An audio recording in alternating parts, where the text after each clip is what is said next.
বিরোধী দলের নেতা তো কোনো আপত্তি করেন নাই। মরহুম প্রেসিডেন্ট জিয়াউর রহমান, আল্লাহ তাআলা তাকে শাহাদতের উত্তম মর্যাদা দান করুন। তার হাতে নিঃসন্দেহে বহুদলীয় গণতন্ত্র ফিরে এসেছে, যার সুফল পরবর্তী পর্যায়ে জাতি পেয়েছে এবং আজকের পার্লামেন্টও সেই ধারাবাহিকতারই অংশ। মাননীয় স্পিকার, আমাদের এই অঞ্চল দুইবার স্বাধীন হয়েছে। 47-এ একবার, 23 বছর পরে আবার মহান মুক্তিযুদ্ধের মধ্য দিয়ে দ্বিতীয়বার। আমি মহান মুক্তিযুদ্ধে যারা দেশ এবং জাতির জন্য বীরত্বপূর্ণ ভূমিকা রেখে লড়াই করেছিলেন, তাদের সকলের প্রতি গভীর শ্রদ্ধা নিবেদন করছি। বিরোধী দলের নেতা 10 মিনিটের মধ্যে শেষ করুন। 10 মিনিট। সরি, 10 মিনিট। Thank you. মাননীয় স্পিকার,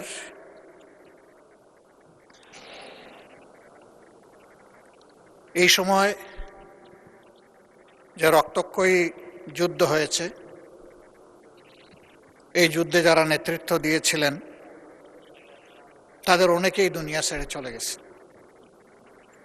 আমি তাদের সকলের আত্মার মাগফিরাত কামনা করছি এবং আল্লাহ তাআলার দরবারে আল্লাহ যাতে তাদেরকে শহীদ হিসাবে কবুল করেন সেই জন্য দোয়া করছি।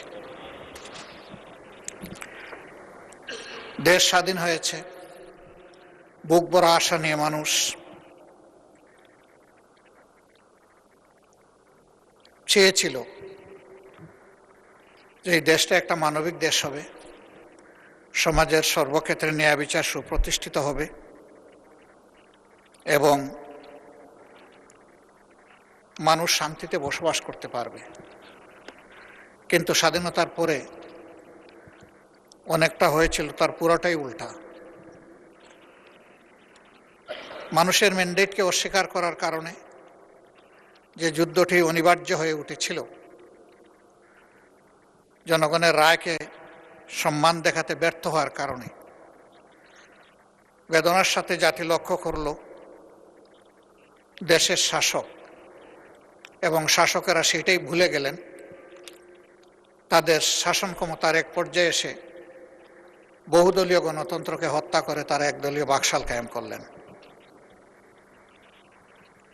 এই বাকশাল কায়েমের ইতিহাসও খুব বেদনাদায়ক।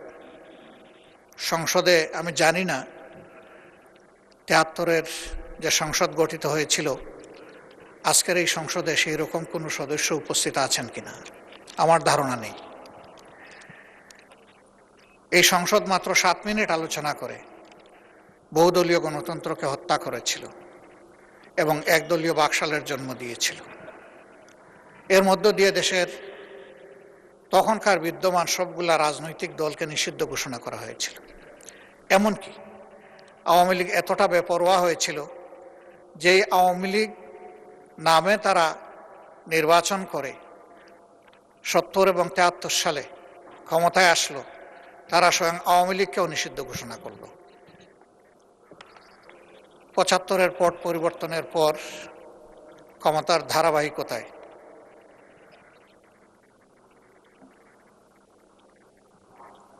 মরহুম প্রেসিডেন্ট জিয়াউর রহমান, আল্লাহ তাআলা তাকে শাহাদতের উত্তম মর্যাদা দান করুন। তার হাতে নিঃসন্দেহে বহুদলীয় গণতন্ত্র ফিরে এসেছে, যার সুফল পরবর্তী পর্যায়ে জাতি পেয়েছে এবং আজকের পার্লামেন্টও সেই ধারাবাহিকতারই অংশ।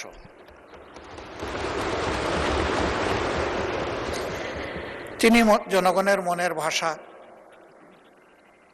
পড়তে পেরেছিলেন। এই জন্যে তাকে যখন নির্মমভাবে খুন করা হলো, তখন দুনিয়া থেকে বিদায় নেওয়ার সময় তিনি ইতিহাসের বিরল সম্মান নিয়ে বিদায় নিয়েছিলেন। আমরা তখন মেডিকেল কলেজের ছাত্র, আমরা দেখি নাই উনি কোন দলকে প্রতিনিধিত্ব করতেন, আমরা দেখেছি উনি জনগণের ভালোবাসার প্রেসিডেন্ট ছিলেন। এই জন্য আমরা দলমতের ঊর্ধ্বে উঠে সবাই মিলেমিশে সেদিন আমরা কি করতে পারবো, একটু কোরআন খতম করেছি, চোখের পানি দিয়ে তার জন্য দোয়া করেছি।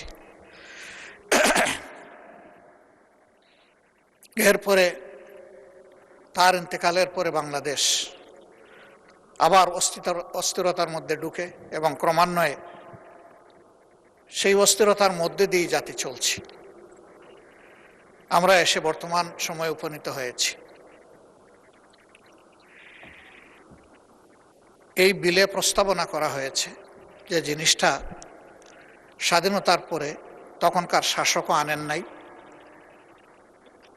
মরহুম প্রেসিডেন্ট জিয়াউর রহমান রাহিমাহুল্লাহ তিনিও আনেন নাই,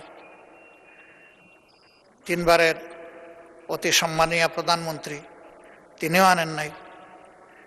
এই জিনিসটা নিয়ে আসলেন সংজ্ঞায় অন্তর্ভুক্ত করে ফ্যাসিস্টের বিকৃত একজন প্রতিভু শেখ হাসিনা, এবং পরবর্তী পর্যায়ে ইন্টারিম গভর্নমেন্ট তার ধারাবাহিকতা রক্ষা করেছে সামান্য পরিবর্তন সহ। কি আছে এখানে? আছে তৎকালীন তিনটা সংগঠনের নাম নেওয়া হয়েছে: তৎকালীন মুসলিম লীগ, জামাতে ইসলামী, নিজামে ইসলাম পার্টি। পাক সেনাবাহিনীর সাথে আরও কিছু অ্যান্সিলারি ফোর্সের সাথে তিনটা রাজনৈতিক দলের নাম এসেছে, এবং বর্তমান উপস্থাপনায় বা প্রস্তাবনায় তৎকালীন এই তিন সংগঠনের কথা বলা হয়েছে। আল্লাহ ভালো জানেন 71 সালের এই চরম সময়ে কার কি ভূমিকা ছিল। আল্লাহ তাআলা তার নিখুঁত পূর্ণাঙ্গ একমাত্র সাক্ষী, বাকি আমরা যারা আছি তারা আংশিক সাক্ষী, কিন্তু আল্লাহ তাআলাই পূর্ণাঙ্গ সাক্ষী। আমরা চাই প্রিয় বাংলাদেশ রাজনীতির সুস্থ ধারায় জনগণের প্রতি দায় এবং দরদ নিয়ে, দেশের প্রতি ভালোবাসা নিয়ে এই দেশে প্রত্যেকটি রাজনৈতিক সংগঠন তার কার্যক্রম পরিচালনা করুক। 1979 সালে পলিটিক্যাল পার্টিজ রিভাইভাল অ্যাক্টের মধ্য দিয়ে স্বয়ং আওয়ামী লীগও আবার তাদের পুনর্জন্ম হয় বাংলাদেশে, এবং সে সময় যে কয়টি দল ছিল তারা সকলেই রাজনীতি করার এই সুবিধাটুকু বা তাদের অধিকারটুকু তারা ফিরে পান। আমরাও সেই সময় ফিরে পেয়েছি। এই জন্য আল্লাহ তাআলার কৃতজ্ঞতা আদায় করার পাশাপাশি যে মহান ব্যক্তি এই উদ্যোগ নিয়েছিলেন তারও কৃতজ্ঞতা আমরা আদায় করছি। আমরা কখনো এটা ভুলে যাইনি, ভুলে যাব না। আমরা সেই দায় দরদ ভালোবাসা নিয়েই 79 সাল থেকে বাংলাদেশে আমাদের রাজনৈতিক সাংগঠনিক কর্মকাণ্ড পরিচালনার চেষ্টা করছি। আগামীর দিনগুলোতেও আর জাতিকে বিভক্ত নয়, বরঞ্চ ঐক্যবদ্ধ করে আমরা যাতে একটি মাথা উঁচু করে দাঁড়ানো সম্মানের জাতি গঠন করতে পারি, সব দলের এটি হোক অঙ্গীকার। আমরা আর এই জাতিতে কোনো বিভক্তি চাচ্ছি না।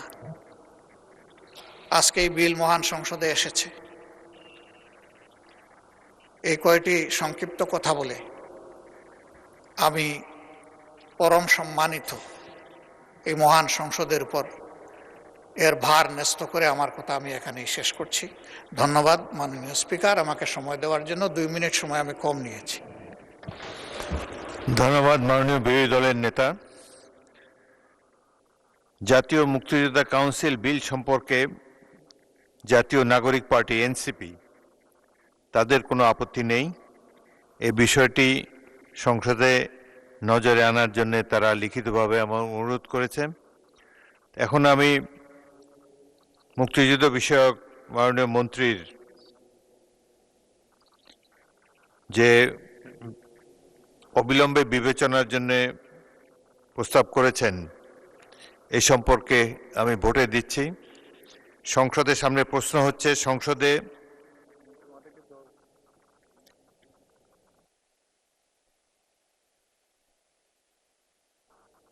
বিরোধী দলের নেতা তো কোনো আপত্তি করেন নাই, তবুও আপনি যদি কিছু বলতে চান বলতে পারেন।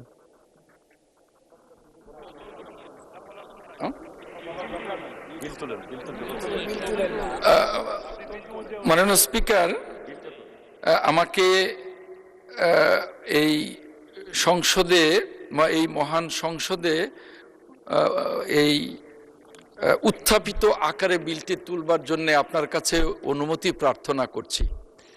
আপনি উত্থাপন করুন মাননীয় মন্ত্রী। মাননীয় স্পিকার, আপনাকে ধন্যবাদ।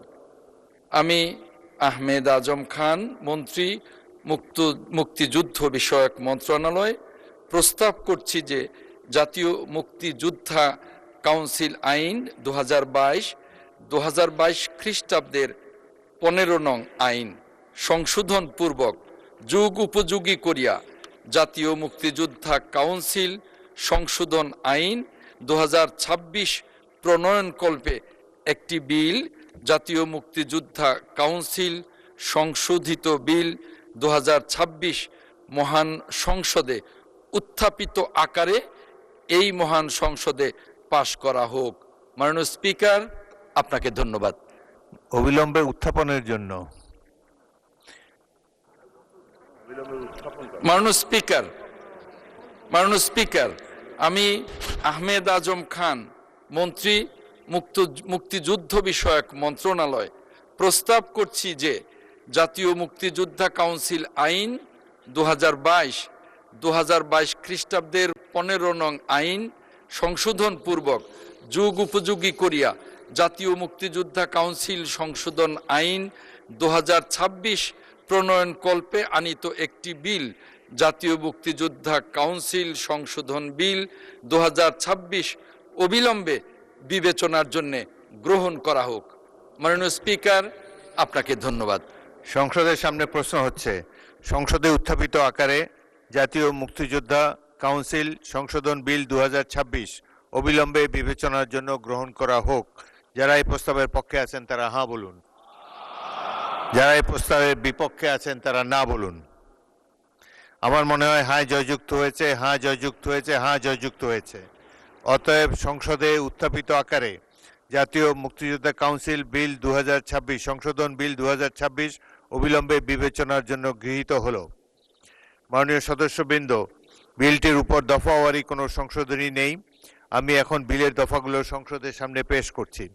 সংসদের সামনে প্রশ্ন হচ্ছে, বিলের দফা 2, 3, 4, 5, 6, 7, 8, 9, 10, 11, 12, 13, 14 এই বিলের অংশ হিসাবে গ্রহণ করা হোক। যারা এই প্রস্তাবের পক্ষে আছেন তারা হ্যাঁ বলুন, যারা এই প্রস্তাবের বিপক্ষে আছেন তারা না বলুন। আমার মনে হয় হ্যাঁ জয়যুক্ত হয়েছে, হ্যাঁ জয়যুক্ত হয়েছে, হ্যাঁ জয়যুক্ত হয়েছে। অতএব বিলের দফা 2, 3, 4, 5, 6, 7, 8, 9, 10, 11, 12, 13, 14 এই বিলের অংশ হিসাবে গৃহীত হলো। সংসদের সামনে প্রশ্ন হচ্ছে, বিলের 1 দফা, বলবৎকরণ দফা, প্রস্তাবনা, প্রবর্তন এবং শিরোনামা এই বিলের অংশ হিসাবে গ্রহণ করা হোক। যারা এই প্রস্তাবের পক্ষে আছেন তারা হ্যাঁ বলুন, যারা এই প্রস্তাবের বিপক্ষে আছেন তারা না বলুন। আমার মনে হয় হ্যাঁ জয়যুক্ত হয়েছে, হ্যাঁ জয়যুক্ত হয়েছে, হ্যাঁ জয়যুক্ত হয়েছে।